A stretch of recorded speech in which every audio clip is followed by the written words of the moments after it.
What's going on, guys? I am coming at you from a very messy hotel room here in Sri Lanka, and I want to talk today about another mess, Instagram. Instagram, it seems like it's a bit of a mess right now. Instagram recently announced that they're going to start hiding likes, and I think it's a bit of a stupid idea. And I'll get into it. Before I get into it though, #ad. Today's episode is sponsored by Squarespace.com. Head over to Squarespace.com using my name, Brendan Vanson, as a code, and you'll get a nice discount off of your first purchase over there. I'm going to talk more about Squarespace.com at the end of this video and why it's important here. So, but let me get into it. And first, let me get into some backstory on Instagram hiding likes.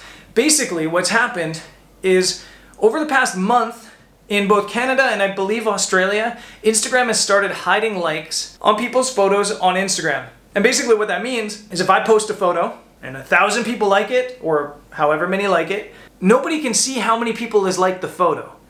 I can tell, I can go into my analytics and figure it out. But regular people who are just scrolling through my feed have no idea how many likes that photo has gotten. Now, Instagram uses Canada and potentially Australia as guinea pig countries for a lot of their new features. And whatever happened in Canada and Australia with this, they liked so much that they've decided they're going to start rolling it out globally. It hasn't hit me yet.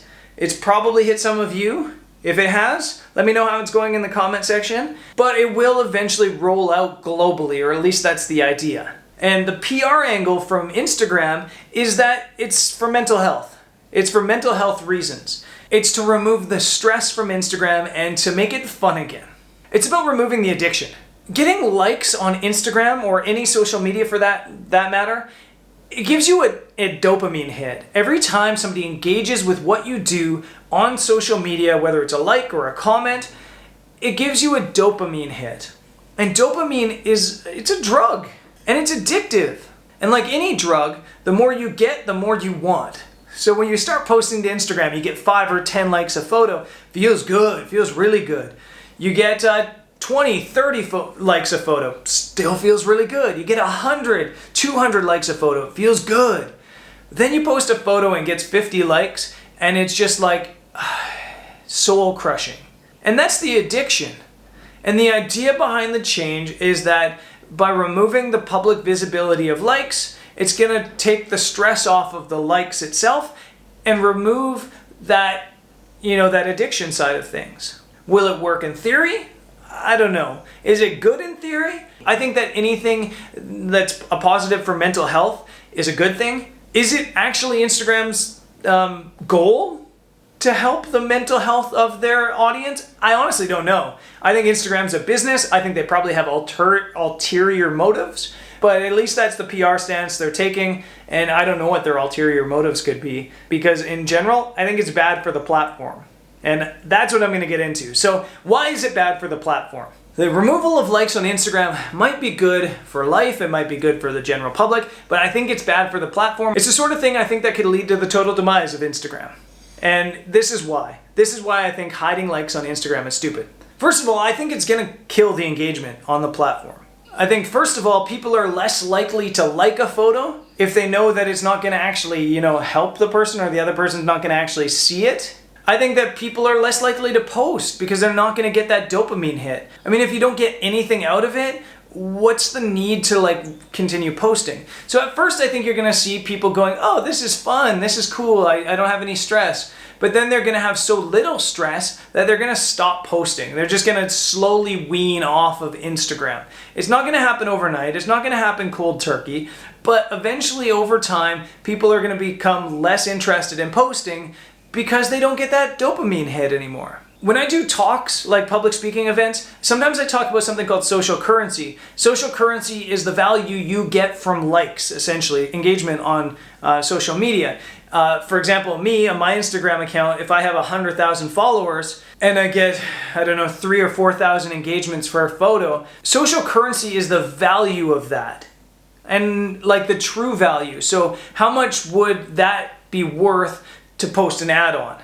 Social currency is using social media engagement to get something tangible. And somebody who's a photographer or in marketing or a brand, social currency is huge. But for a regular person, social currency is usually converted as simply dopamine. or as a popularity contest. So if you're not getting those likes, you're not really chasing it. And as a result, yeah, I think the engagement's gonna go way down. The second reason I think this is bad for the platform is I think hiding likes on Instagram actually is gonna make cheaters way worse. And I think that's probably the opposite intention of Instagram right now, is they think, oh, if we hide likes, people won't be buying likes because they're not gonna care. But the reality is they're gonna still buy followers. And it's one less metric to hold people accountable. Let me give you an example. If an account has 500,000 followers and they only get 100 likes per photo, there's something wrong there.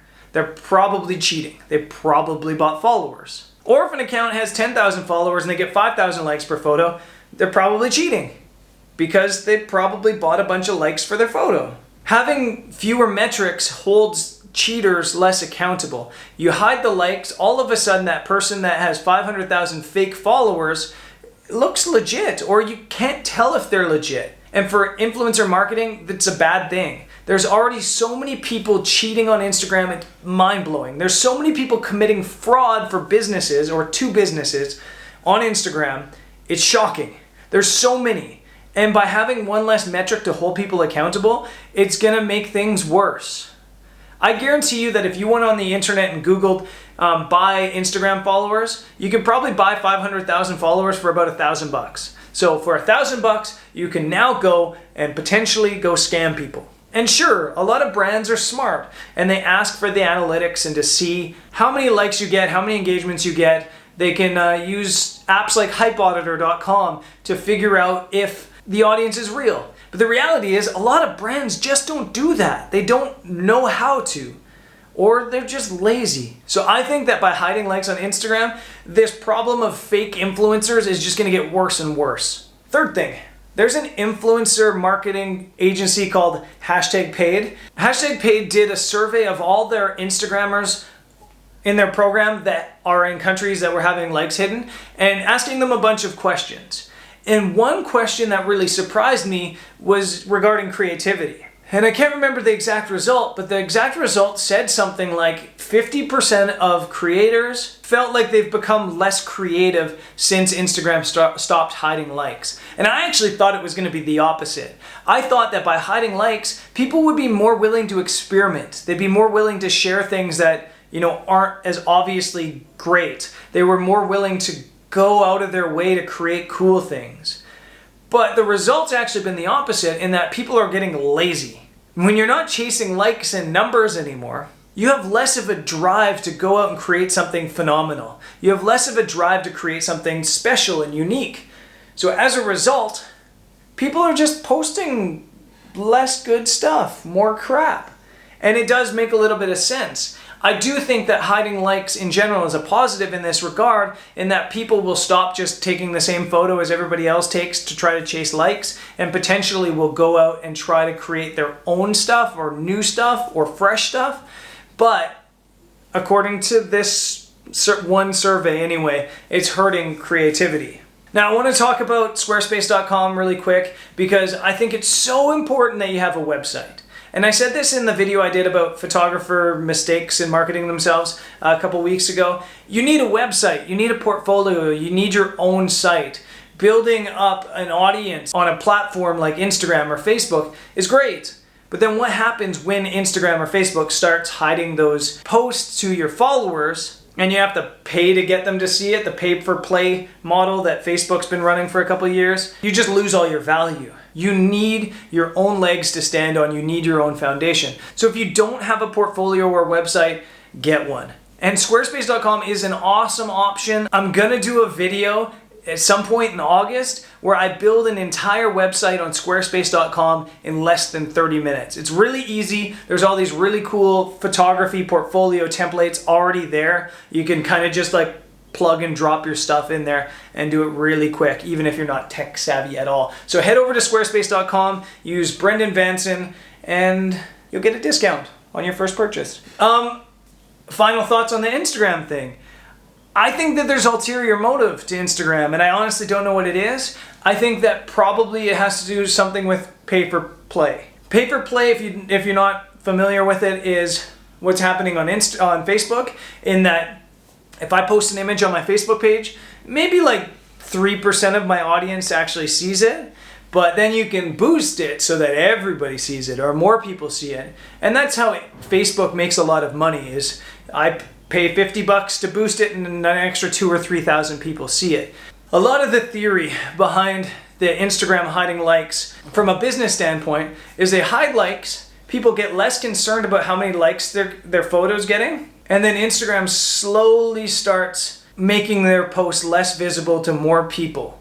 And then slowly it gets to a point that you go, I need more visibility on my images as a brand, so I'm going to start paying to boost them. So that's kind of the theory that people have, but I honestly don't know if it's true.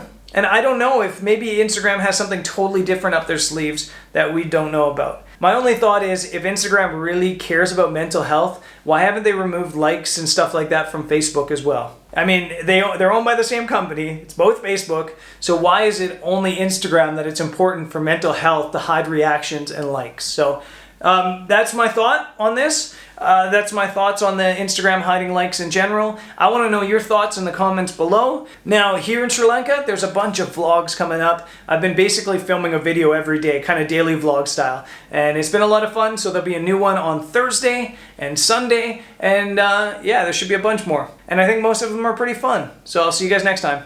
Peace.